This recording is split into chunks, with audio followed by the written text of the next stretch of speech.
In the name of God, Father, Son, and Holy Spirit.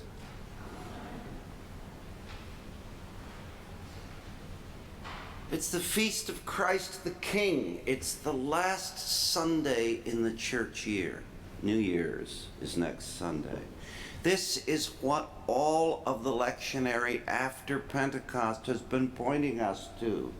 The culmination of the church year, the proclamation of Jesus' kingship, and what do we see in this proclamation? Our King killed, crucified, hanging on a cross, dying a death of shame and degradation. If that doesn't get our attention to say there's something different going on here in the gospel than in the ways of the world, I don't know what will.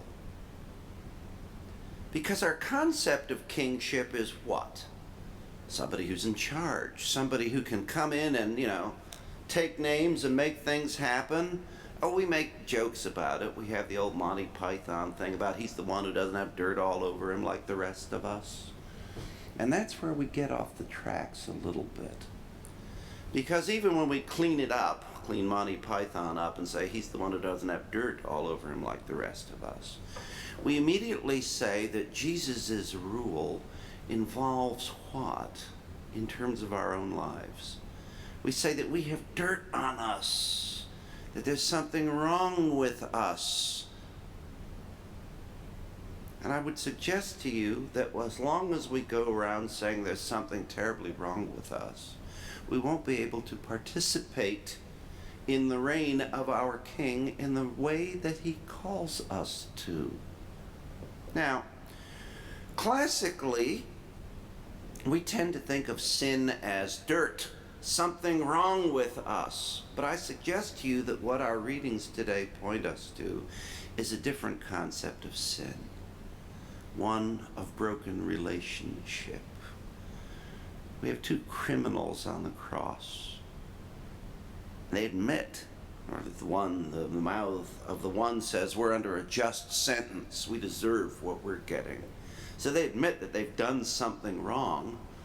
They don't sit there, the one who repents does not sit there and say to Jesus, clean me up. He says, remember me when you come into your kingdom. And what does Jesus say? You will be with me in paradise, that relationship. Now let's be careful. When we talk about remembrance in the church normally, when we're sitting here at Eucharist, we say, do this in remembrance of me. And you've heard me talk before about how the word in Greek there really doesn't mean calling to mind. Anamnesin means more in terms of make me present again. Jesus is saying, gather, do this, make me present again. I'll be with you, just as I've promised. When the thief says, remember me, he's using a different word, mimnesniko, and he's saying, put me back up here. Don't forget me. And Jesus doesn't answer him that way. He doesn't answer him in terms of, I won't forget you. He says, you will be with me, just as he says he will be with us. It's about relationship. And the brokenness in relationship that we call sin, rather than sitting there and saying, oh, there's something terribly wrong with me, and I need to be cleaned. Now, we use language like that all the time. We sit there and we, in Psalm 51, talk about, wash me thoroughly from my wickedness, cleanse me. But what is the cleansing that God actually gives us? How does he clean us up? The way he cleans us up, the way he allows us to live under his rule, is by reestablishing the relationship that we have broken. And so how can we cultivate our relationship with God, that we can work with him to reestablish that relationship, to make it stronger? Well, I want to relate that to another one of the parables we've heard recently, and it's the one where Jesus talks about the multiplication of talents. Remember, the one guy, he gets one and he goes and he trades and he makes it into 10, and another one makes 5, and another one buries it in the ground, and his master comes back and says, take what he has and give it to somebody else. These others have done what they were supposed to do. I want you to relate that multiplication of talents to Jesus saying to the thief on the cross, you will be with me. Because what Jesus is saying from the cross to us as the church is, you have 1 talent to trade in. The forgiveness of sin. You have 1 talent to trade in. That I, as God, still delight in those who've broken their relationship with me and reach out to them to bring them back. That I am the God of mercy. And you as the church, as we heard in the letter to the Colossians here, you as my body, that's your job, to go trade in that talent I have given you, which is mercy, which is the reestablishment of relationship. Now, let's notice the direction that things are happening in this exchange on the cross and in our own lives. We want to sit there and figure out what we can do. How do I reestablish the relationship? How do I fix things? Since I've messed up, since I've gone off the straight and narrow path, and God justifiably would be, upset, how do I reestablish a relationship that I have broken? The thief, using the words to Jesus, says, what? Not what I'm going to do, Jesus. The thief says what he wants Jesus to do. And we get another hint about how we mend relationships. We mend relationships by letting God do so. We want to focus on what we can do. And what the gospel tells us is focus on what God does. Focus on what God does. I am not going to fix my broken relationship with God, except to the extent that I turn to God as the thief turns to him on the cross and gives his heart to him, and then lets God fix the relationship. Remember me, and God says, you will be with me. Our petition is for God to do something. Our petition is to turn to him and let him be who he is. The one who reaches out to us always. The one who sits there and says, trade in the talent I have given you, that others may know that I reach out to them always. The one who sits there and says, it's not about what you can do, it's about what I do when you give your heart to me. Remember me, this day you will be with me. Now, again, we want to always put things in the active voice. We want to sit there and say, what can I do? What's the one thing that I can do? How can I turn to God?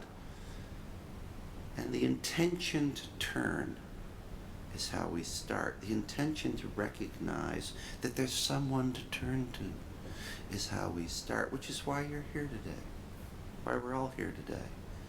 To gather, as Jesus has told us to do, that he might be present. To turn to him, knowing that he is present. To give our hearts to him, knowing that he will receive these hearts and say, you will be with me. That's what we do as the church. And then he tells us to go out and do that with everybody else. To allow them to start to turn. And not worry about what can I do, but what does God do? Now, I spent the last week in a monastery in Chicago. I went there for a school on Russian icons. As some of you know, last June I did this in another one-week course working on Greek technique, Byzantine technique, and I thought, well, I better investigate the Russian technique. Well, what I found out was it was a really humbling experience, because I was there all excited about, I kind of prefer the Russian style, so I thought this is what I really want to cultivate. And I was excited about, going to be able to sing in Slavonic with the monks. The abbot had said I could sing the daily office with them. Promptly lost my voice, got sick, was sick all week. Got to the point where I could talk like this, so I wasn't necessarily singing, right? And it's kind of like God saying, oh, you thought you were going to do something here? I'm going to humble you, and you're going to work crazy hours and kind of mess this icon up and not get things right, because you're so worried about what you can do. You're not putting your heart in a place that it's available to me, that I will cause the image I want to come out. Now, at the end of the day, an image came out. Is it the way I would have wanted it? No. I wanted it better. I wanted it perfect. I wanted it to look like I really knew what I was doing.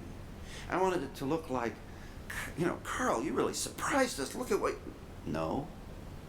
It's a little bit better than, Snoopy and Linus maybe, but it's... And that's not to knock Charles Schulz's talent, but for an icon, you want something more than a little black and white drawing, right? It emerged.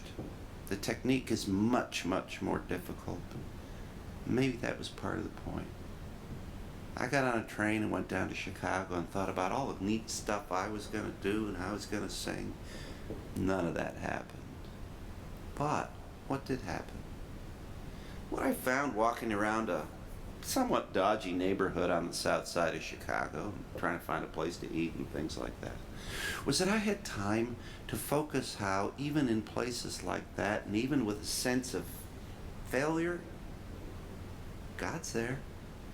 And he sits there, and when we turn our hearts to him and say, let this be about what you're going to do, and not what I think I'm going to do, then he says, you will be with me.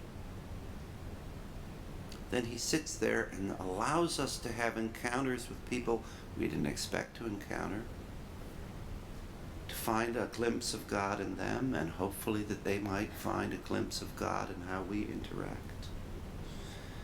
We point here to the end of the year, and if we came up with a definition of kingship on our own as human beings, Jesus would show up on a white steed in shining armor with a flaming sword and make things right.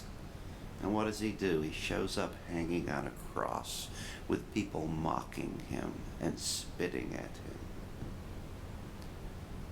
and saying, you will be with me in paradise. You will come with me into the kingship that is not of this world. When you give your heart to me by saying something as simple like, remember me. When you give your heart to me and say, I know who you are. I know who you are, Jesus. You're the one who actually does rule. And your rule will look different in this world. And your rule will look different in my heart. It won't be about the wonderful things Carl does in a week in Chicago. It'll be what you do.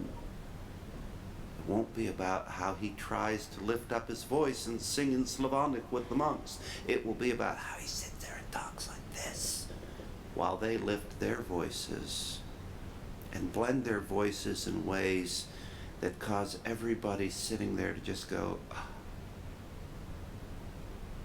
That's the way God works. We seek a rule on our terms, and he rules on his terms, and calls us to point to all, that they too may turn to Jesus and say, remember me, that he too will come to them and say, you will be with me. Thanks be to God.